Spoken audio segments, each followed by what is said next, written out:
And this one's dedicated to a certain lady in my life still. She said I got to talk to my baby, my baby. So what about the people that did know you back in the day when you were in the music scene? You know what's crazy? Yeah? I had this song called Best As I Can, yeah. And that was sort of like a tease. I just wanted to see what, I just wanted to put that out there and see what's happening. And the first people to jump on it out here, right, without knowing it was me, yeah, it was the pirate DJs, DJ Mystery, G Barry, all those guys. They started playing the record and like, yo, this is good, English talent, blah, blah, blah. Ras Kwame's like, yeah, this is good, Money Hero. And then they were like, oh, it's him? And at the same time, they're like, yo, I was just watching that idiot on the TV. I love his show, but his music as well. So, you know what I mean? It's full circle, you know what I mean? It's a bit more harrowing for me because now I'm like, I'm sort of like, well, I know people want to see sit down with me because of The Wire. At the same time, I'm trying to say, well, listen, if you like the music, talk to me. If you don't like the music, I'm good with that. You know what I mean? Do you not feel that having been Stringer and the success of The Wire that it's had, do you find that that's made this slightly more difficult for you now, bringing out this album, or easier? Because it can go either way. It's made it more difficult. Like I said, that's why I came to England first, because I had no real status here or no sort of like real continuous, people knew what I do, but just in dribs and drabs.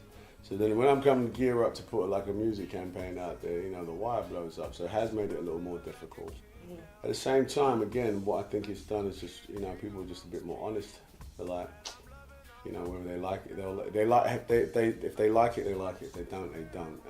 But they still, The Wire is completely separate from it. The irony of it, The Wire coming out as I'm dropping a record, again, it split people. And so what I'm finding is that real music heads, I don't think they actually like me. Like Obsessed came out too, yeah. Mm. Obsessed did huge numbers in the States. Is it a film that Wire fans are gonna like? No. You know what I'm saying? So that came out like last week, you know what I'm saying? And I haven't heard a word about it. I know people don't like the film, or some people like it, but not everyone likes the film. And the last thing I'm gonna do is attach my music to all my films, because they're not the same. They're not the same fans. So basically what I'm saying is that by the time another film comes out, I would have hopefully built a fan base for the music, that is, for the music. But do you think, when you say people don't like the film, like the same people that are watching The Wire, do you think, again, that's because one of its main stars is a massive music star, Beyonce? Mm. So again, she must face the same criticism, or you're a huge singer, that's obviously what you do, and now you're trying to act. So yeah, and actually I have to be honest with you, like she really influenced me in terms of like being honest about the music, because like when she was making this film with me, she was very honest about herself as an actress, a very honest approach to making a film, which was so refreshing, and it made me revalue how much work I have to do as an artist.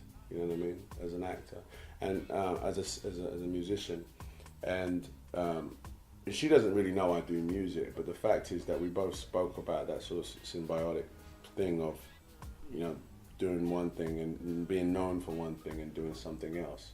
That's a huge challenge. But as long as you're really honest about yourself, your abilities, who you are, what you're trying to say, people get that and respect it and see right through it. Is there any UK artists that you're going to be putting on this album, or you'd like to maybe pull out for when you do decide to drop the album?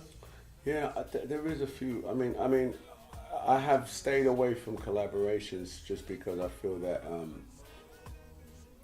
it's kind of a weird way of getting validation. You know what I'm saying? It's an easy way out. Yeah, in a way, especially with an actor doing music. You know what I'm saying? I just feel like, and people like Jamie Foxx have done a phenomenal job of doing that. And they've done a phenomenal job. I mean, he's not taken away from his music, but he's legitimately done a phenomenal job of hybriding all of that. But Idris and my sound, or whatever I'm trying to do, really doesn't have no place for that. I can't go ahead and do a song with someone just to get a little recognition. Producers, yeah.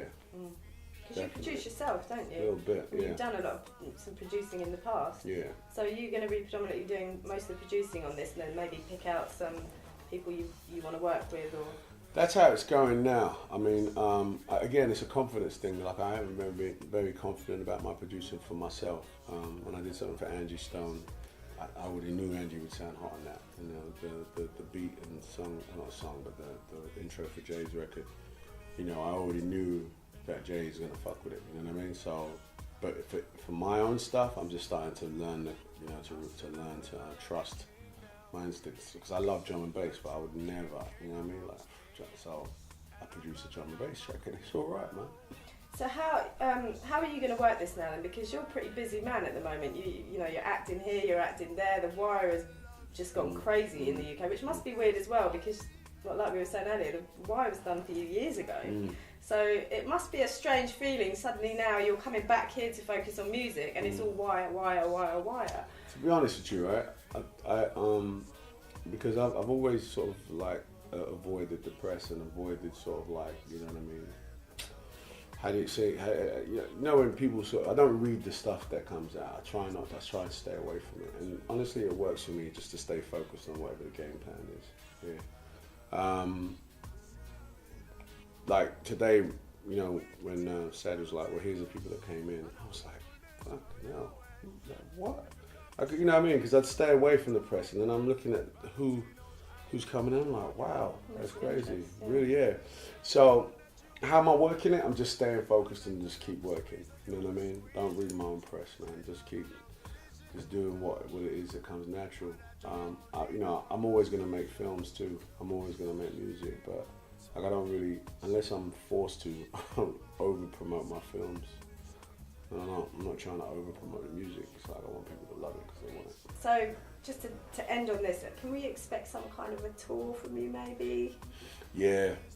Solely UK, so we can do some, you know, intimate gigs. Yeah, but big part of my plan, because again, I ain't trying to ride no waves, you know what I mean? I want to be able to sing, perform in an intimate environment and have people feel the experience of it. You won't see, you know, pyrotechnics and dances, yeah.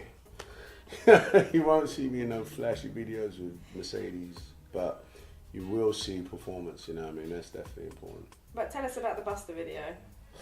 Come on now. That was flash. That video was slick. I wasn't flash. I just, you know what I mean? Like, you were stringed out in that video. You can't deny. You cannot deny. Here's what happened, yeah. Like, Buster called me. He was like, "Yo, I need your presence. I'm doing this thing called The Plumber." I heard the record, and because it had Debbie on it, Debbie's the girl, the English girl, I was like, I've got to be a part of that. Come on, that's a heavy record. And so I just said, you know what? All right, I had some fun of it. But yeah, I was wearing purple. Yeah, like a pimp. Yeah, but you were slick in there, though. You had the cigar, the knob. Come on now. There was a little bit of string in there. Yeah, you know, a little bit of gangster in it. I can't run away from that, you know what I mean? Like, that's a very big, not a very big part, it's a part of me, you know what I'm saying? Like, you know, when I first started doing string, I based string and bell on characters I grew up with. You know, dudes that were just low-key but slick with it, you know what I mean?